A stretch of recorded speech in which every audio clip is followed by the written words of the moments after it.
જય શ્રી કૃષ્ણ.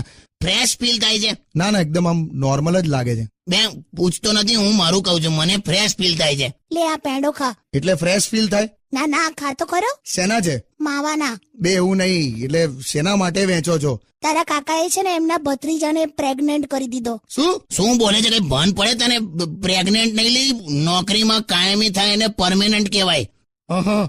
અરે ગઈકાલથી સોસાયટીમાં પેડા વેચીને આજ બોલ્યા કરે, તમારા કાકાએ ભત્રીજાને પ્રેગ્નેન્ટ કરી દીધો. બધા વાંધા તમને જ પડે છે. લોકો ખાઈ ગયા ને પેડા. કહી ગયા એટલે શું? તું એટલે વાત સ્વીકારી લીધી, લોકો એમ સમજાવે તું? સાલા પોળના છોકરાઓ બહુ જુદી રીતે જુએ છે અત્યારે. મને પઝલમાં પડી ગયા બધા યાર. રોલ મોડલ જેવો હતો હું સોસાયટીમાં, અત્યારે છોકરાઓને ઓટલે આમ નવરા છૂટા બેવા નહીં દેતા. કઈ નહીં કાકા, ભૂલી જાઓ બધું. શું કામ પણ આ ઇંગ્લિશમાં બોલતી હશે? તમે નથી બોલતા ફ્રેશ ફીલ થાય છે એવું? પણ અત્યારે ફ્રેશ ને ડિપ્રેસ જેવું થાય છે. કઈ નહીં યાર, હું તમને ફ્રેશ